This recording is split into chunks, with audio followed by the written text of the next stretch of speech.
Hello दोस्तों, पुनः आपका फिर से स्वागत है एक नई वीडियो के अंतर्गत, एक नई लेक्चर के अंतर्गत। तो दोस्तों, इस लेक्चर के अंतर्गत, इस वीडियो के अंतर्गत जो हम लोग बात करने वाले हैं वो आपके एक बहुत ही ज़्यादा महत्वपूर्ण बोल लीजिए या बार बार पूछे जाने वाला प्रश्न बोल लीजिए, चाहे वो मैं किसी भी प्रकार का बीपीएससी जो 3.0 बोल लो या 4.0 की बोल लो, कक्षा जो मैं ले रहा हूँ उन कक्षाओं के अंतर्गत, या फिर हमारी जो टीम है उनको कई लोग पर्सनल या व्हाट्सएप या कॉल करके पूछ रहे हैं कि सर ये जो पेपर लीक हुआ है, आप लोगों को पता होगा कि प्रथम पाली और द्वितीय पाली दो पालियों में आपका एग्जाम हुआ था 15 मार्च को। वो पेपर जो है किसी कारणवश पेपर जो लीक हो गया था, चाहे वो प्रिंटिंग प्रेस से लीक हुआ हो, चाहे बीपीएससी के बड़े बड़े अधिकारी उसमें मिले हुए हो, वहां से आपका पेपर लीक करवा दिया गया था और एडमिट कार्ड के पीछे पेपर का आंसर पूरा का पूरा छपा हुआ था। तो जो पेपर लीक हुआ, वो लीक होने के बाद जब वो रद्द हो गया, उस रद्द होने के बाद कई विद्यार्थियों के मनों में ये मतलब बोल सकते हो सवाल उठ रहा है कि सर ये जो परीक्षा रद्द हुई है, परीक्षा का अगली तिथि यानी कि इस परीक्षा तिथि कब तक हो सकती है, ये परीक्षा कब तक आयोजित हो सकती है, उसके बारे में एक बार बता दीजिए। वैसे तो मैं आपके काफी क्लासेस में आपको ऑलरेडी बता चुका हूं। कई विद्यार्थियों के मन में एक डेट आ रही है, पता नहीं कहां से डेट आई उन विद्यार्थियों के मन में। वो बोल रहे हैं कि सर ये क्या बात सही है कि 5 अप्रैल को परीक्षा होगी, और कई विद्यार्थी बोल रहे हैं कि ये बात सही है सर 10 अप्रैल की परीक्षा होगी। तो देखो दोस्तों, अभी अगर मैं एक सीधे शब्द में बात करूं तो भाई अभी किसी को भी नहीं पता है कि बीपीएससी की आधिकारिक परीक्षा तिथि कब होने वाली है, और वो जो परीक्षा है वो इतनी जल्दी होगी भी कि नहीं होगी। अब यहां पर कई विद्यार्थी जो हैं वो दो टुकड़ों में बट गए हैं। एक कह रहे हैं कि जल्दी से जल्दी परीक्षा हो जाए, और एक कह रहे हैं कि नहीं, सही तरीके से जांच होनी चाहिए बीपीएससी 3.0 की भी, 2.0 की भी, जो इतनी हाई कट ऑफ गई थी उसके पीछे क्या तर्क वितर्क हो रखा है। और साथ ही साथ में जो वहां पर बोल सकते हो ये जो पेपर लीक करवाने के कारण जो असामाजिक तत्व है उनको गिरफ्तार कर लिया जाए और पूरा का पूरी पुष्टि करी जाए कि पेपर अब लीक नहीं होगा, तब जाकर इसकी परीक्षा करवाई जाए। तो इन सभी मुद्दों के ऊपर हम लोग आज बात करने वाले हैं। ठीक है, तो पहले सभी चीजों के बारे में बात करने से पहले एक छोटी सी आप लोगों को क्या बोल दूं, बिलेटेड हैप्पी होली बोल देता हूं। कईयों की होली अच्छी गई होगी, और हमारे बिहार के शिक्षकों की होली कुछ इस प्रकार से गई थी, क्योंकि आप लोगों को पता है कि होली के पर्व के मौके पर बिहार के स्कूल जो हुए खुले हुए थे, और बिहार के अंतर्गत इस जो बोल सकते हो कि एजुकेटेड पर्सन इतने नहीं है, उनको पता बोल सकते हो कि वो हर चीज को पता नहीं अजीब तरीके से मनाने का प्रयास करते हैं। तो बेचारे इन शिक्षकों की क्या गलती थी, जाने देते यार आराम से, जरूरी था इनके ऊपर कीचड़ या गोबर फेंकना। ठीक है, लेकिन कोई दिक्कत नहीं है, चलो जो बात गई रात गई बात गई। तो सभी विद्यार्थियों को थोड़ा लेट ही सही, सभी को wish you very very happy Holi. उम्मीद करता हूं आप सभी बच्चों की, सभी विद्यार्थियों की, सभी जनों की होली काफी अच्छी तरीके से मनाई हुई होगी आपने। ठीक है, चलिए अब आते हैं दोस्तों अपने मेन मुद्दे के ऊपर। ये मुद्दा है क्या? तो देखो दोस्तों, आप लोगों को पता है जब आपकी ये परीक्षा रद्द हुई, परीक्षा रद्द होने के बाद कुछ समय के बाद ही आपकी एक ईओयू, जो कि एक पूरी की पूरी जांच उन्होंने बिठा दी थी, और उस जांच के अंतर्गत बहुत लोगों का नाम सामने आया, जिसमें बड़े बड़े बीपीएससी अधिकारियों का भी बोला जा रहा है नाम आ सकता है। लेकिन कहीं ना कहीं अब आप न्यूज में देख सकते हो कि छोटी छोटी मछलियों को पकड़ने के चक्कर में जो बड़े बड़े मगरमच्छ है उनको छोड़ा जा रहा है। और अब होता भी यही है, बड़े बड़े जो लोग होते हैं वो पैसे के होते हैं। और जैसे कि फॉर एग्जांपल के रूप में, अगर आपने अब तक इसका इंटरव्यू नहीं सुना, एक ये व्यक्ति है, एक चैनल है समस्तीपुर टाउन्स करके, ठीक है, एक चैनल है, उस चैनल के ऊपर इसका पूरा का पूरा इंटरव्यू रखा हुआ है। इंटरव्यू मैंने ये देखा, भाई इस व्यक्ति ने बहुत ही ज्यादा रहस्य खोले हैं बीपीएससी मेंस के एग्जाम, पीटी के एग्जाम को लेते हुए, अलग अलग प्रकार के उड़ीसा के एग्जाम को लेते हुए, बंगाल के एग्जाम को लेते हुए, और बीपीएससी एग्जाम को लेते हुए, बिहार शिक्षक बहाली को लेते हुए, यूपी की भर्ती को लेते हुए, पिछले कई वर्षों से, लगभग 10 से 12 वर्षों से ये कह रहा मैं पेपर लीक करवा रहा हूं और मेरे साथी पेपर लीक करवा रहे हैं। तो अगर आप लोगों ने इसका इंटरव्यू नहीं सुना है तो मैं आप लोगों को सलाह दूंगा कि भाई एक बार जाइए, ये समस्तीपुर टाउन्स करके एक चैनल है वहां पर, और इस व्यक्ति का पूरा इंटरव्यू सुनिए। और इस इंटरव्यू में इसने बड़े बड़े खुलासे किए हैं भाई, और ये कह रहा है कि मैं अपने आप को सरेंडर करने जा रहा हूं, उसके बाद मैं अपना आधिकारिक बयान दे दूंगा, जो भी अधिकारी इनसे पूछी जाएगी, जो भी इनसे बात करी जाएगी। ठीक है, ऐसी ऐसी इन्होंने बयान दिया है कि इन्होंने कहा भाई जब सीटेट ऑफलाइन हुआ करता था तब वहां पर परीक्षा का जो परिमाण आता था वो 6-6%, 4-4%, 2-2% आता था। लेकिन जैसी ही परीक्षा ऑनलाइन हुई तो परीक्षा सीटेट के 75-75% रिजल्ट आ रहा है। कैसे आ रहा है? तो इन्होंने इतने बड़े बड़े खुलासे करे, और वापस जब ऑफलाइन एग्जाम हुआ है, सीटेट का हाल बेहाल है, आप लोगों के सामने रिजल्ट का परसेंटेज सामने तो है ही। तो एक बार मैं आपको बोलूंगा इसका रिजल्ट एक बार जाकर जरूर देखिएगा। क्यों? क्योंकि इससे आपको यह पता चलेगा कि छोटे छोटे नीचे तबके वाले जो लोग हैं, जो पेपर पेपर लीक करवाकर पैसे लेते हैं वो तो पकड़े जा ही रहे हैं, लेकिन उनके पीछे उन जिनका हाथ है, बड़े बड़े अधिकारी, यहां तक कहा जा रहा है कि बीपीएससी जो अधिकारी है वो भी शामिल है इसके अंतर्गत। ठीक है, तो उन अधिकारियों को कौन नहीं पकड़ेगा भाई? नीचे नीचे वाले मान लो पकड़ लिए गए, तो नीचे वाले पकड़ लिए जाए तो नीचे वालों की जगह दूसरे आ जाएंगे, कौन सी बड़ी बात है। लेकिन जो मेन है, जड़ है, जो उसको नहीं पकड़ोगे तो दोबारा पेपर लीक करवाएंगे पैसों के चक्कर में।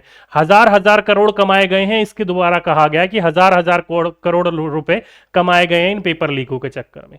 ठीक है, तो चलो, लेकिन कोई दिक्कत नहीं है, बात खत्म करो। मैं एक आपको बताना चाह रहा था, सलाह दे रहा था, अगर आप लोगों ने इंटरव्यू देखा है तो ठीक है, नहीं देखा है तो देख लीजिएगा। ठीक, अब आ जाते हैं दोस्तों बीपीएससी आधिकारिक। तो अभी तक कोई डेट सामने नहीं आई है, लेकिन कुछ डेट सामने आई है। जैसे कि पहली डेट आप लोगों के सामने आई है 5 की। सभी विद्यार्थी कह रहे हैं कि सर 5 अप्रैल को एग्जाम हो सकता है क्या? दूसरी डेट आई है इसी में सिमिलर 10 की। ये 10 की कहां से आई है? तो दोस्तों ये तो आई है न्यूज 18 से। कहां से आई है? ये आई है न्यूज 18 से। अगर आप लोग न्यूज 18 फॉलो करते हो, बिहार झारखंड वाला, तो वहां से आपकी एक ये न्यूज निकल कर आई थी कि आपकी जो एग्जाम है वो 10 अप्रैल को संभावित है, हो सकती है। लेकिन दोस्तों मेरे उम्मीद से ऐसा नहीं है, मुझे नहीं लगता कि आपका एग्जाम जो है वो 10 तारीख को हो सकता है या 5 तारीख को हो सकता है। क्यों? क्योंकि जैसे मैंने अभी आपको बताया, इस व्यक्ति का नाम, ये व्यक्ति जो है भाई, इसने बहुत बड़े बड़े खुलासे कर दिए हैं, और इसके खुलासे के बाद अलग अलग प्रकार के लोगों की जांच करी जा रही है। ठीक है, भले ही अभी आपको जांच देखने को मिल रही है थोड़ी ठंडी, लेकिन जांच करी जा रही है, और इन जांचों में कहीं ना कहीं समय लगेगा। और वहीं पर ही उसी के बीच में दोस्तों एक न्यूज निकलता, हफ्ते भर पहले की न्यूज है ये, कि जो तीसरे चरण की शिक्षक भर्ती परीक्षा जो रद्द हुई है, अब ये जो है वो चुनाव के बाद ही संभावित है। अब ये जो मुझे अब तक जितनी न्यूज मिली है ना, उन सभी न्यूज में से सबसे बेस्ट न्यूज मुझे यही लगी है। ये बिल्कुल मुझे लग रहा है कि एक्यूरेट है। और देखो दोस्तों, यहां पर जो भी मैं बता रहा हूं, पहले मैंने आपको वीडियो शुरू करने से पहले ही बता दिया कि अभी तक कोई आधिकारिक जो तिथि है वो घोषित नहीं करी गई है, सारी संभावित है। और सबसे ज्यादा संभावित, सबसे ज्यादा अप्रोक्सीमेटली जो कहा जा रहा है वो सबसे बेस्ट यही लगा। इसके पीछे तर्क भी है। इसके पीछे तर्क क्या, मैं आपको बताता हूं। जैसे देखो दोस्तों, 5 और 10 डेट आ ही चुकी है, ज्यादा दूर नहीं है ये डेट, और इतनी जल्दी इस पूरे के पूरा रिजल्ट सामने आ जाएगा तो मुझे ऐसा लगता नहीं है कि इसके पीछे इतनी सारी चीजें आ जाएंगी। जो प्रिंटिंग प्रेस है वो सारा का सारा, उसके ऊपर जो कानूनी कार्रवाई होगी वो इतनी जल्दी हो जाए, नहीं, ऐसा संभावना बहुत बहुत लेट है। और दूसरी बात, आचार संहिता लगी हुई है, और अच्छी तरीके से जो भी काम में लगे होंगे शिक्षक वगैरह, जैसे कि मैंने आप लोगों को कई बार बता रखा है कि मेरी सिस्टर जो है वो बीपीएससी के अंदर का टीचर है, उसको इलेक्शन की ड्यूटी अब मिल गई है। तो इलेक्शन में सारे के सारे टीचर्स अधिकतर लगे रहेंगे, और इलेक्शन चलने वाला लगभग 1.5 से 2.5 महीने के आसपास इलेक्शन चलने वाला है। तो इलेक्शन इतनी जल्दी तो ये खत्म होगा नहीं। तो ये जो लोकसभा का इलेक्शन है, इस इलेक्शन के बाद ही आप लोगों की संभावित तिथि आपके सामने देखने को मिलेगी।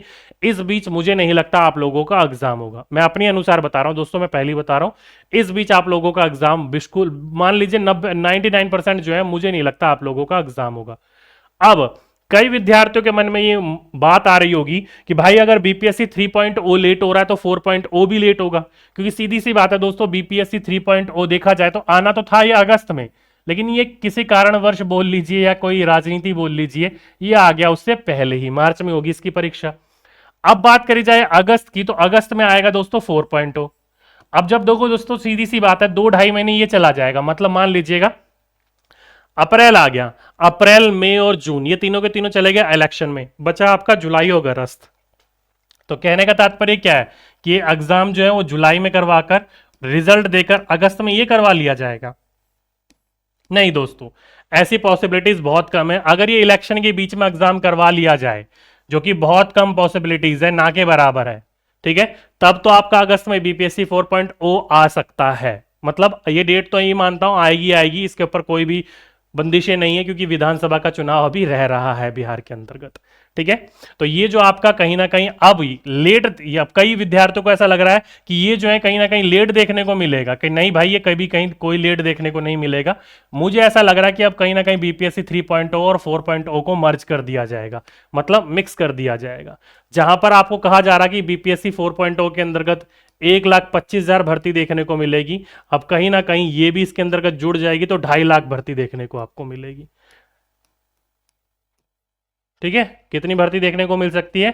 220 या 225 या 250 के आसपास भर्ती आपको देखने को मिल सकते हैं। ज्यादातर मुझे ये लग रहा है कि अब आपकी कहीं ना कहीं इन दोनों को मर्ज कर दिया जाएगा। ठीक है, अलग अलग लिया जाएगा तो भी कोई दिक्कत नहीं है, एक साथ लिया जाएगा तो भी कोई दिक्कत नहीं है, वो बात अलग है। अलग अलग लिया जाएगा तो आपके पास 2 मौके होंगे, लेकिन सीटों की संख्या कम होगी, और जब सीटों की संख्या कम होती है तो सीधी सी बात है कट ऑफ कहीं ना कहीं हाई जाती है, और जब सीटों की संख्या ज्यादा होती है तो कट ऑफ कहीं ना कहीं आपकी बहुत ही कम जाती है, क्योंकि सीधी सी बात है दोनों अपने आप में ही काम करते हैं। अगर सीटों की संख्या ज्यादा है तो कट ऑफ नीचे जाएगी, अगर सीटों की संख्या कम है तो कट ऑफ हाई जाएगी। जैसे कि बीपीएससी 1.0 ले लीजिएगा, वहां पर कट ऑफ क्या थी, 44, 55 ऐसे आपकी कट ऑफ जा रही थी। ठीक है, तो उसी हिसाब से पूरा का पूरा वर्क करता है। तो ये थी दोस्तों एक मेरी तरफ से पूरा का पूरा एनालिसिस, मैंने जो पूरा का पूरा अपना एक हफ्ते भर का ये न्यूज़ देखा है उसके अनुसार मैंने आप लोगों को बताने का प्रयास किया है। एंड ऑफ द रिजल्ट मेरा कहना यह है कि आप लोगों का जो बीपीएससी 3.0 है वो अभी आपको देखने को नहीं मिलेगा, वो लोकसभा इलेक्शन के बाद ही आप लोगों को देखने को मिलेगा। ठीक है, उम्मीद करता हूं अब आपके मन में जो भी शंका थी वो दूर हो गई होगी। बाकी किसी भी प्रकार की कोई इंपॉर्टेंट न्यूज़ निकल कर आएगी तो मैं आप लोगों को अपडेट दे दूंगा। बाकी आपकी पढ़ाई चल रही है, मेरी तरफ से भी पढ़ाया जा रहा है आपको, आप जुड़ सकते हो। डेली शाम को 7 बजे आपकी जो हमारे मेन चैनल है उसके ऊपर अपना क्लास चल ही रही है। ठीक, तो चलिए आज के लिए अभी के लिए बस इतना ही। उम्मीद करता हूं आप लोगों को सारी जानकारी मिल गई। फिर भी किसी प्रकार की कोई दुविधा हो तो नीचे कमेंट बॉक्स में लिख दीजिएगा। ठीक है, तो आपसे फिर मुलाकात होगी एक नेक्स्ट वीडियो के नेक्स्ट टॉपिक के साथ। जब तक के लिए सभी दोस्तों को धन्यवाद।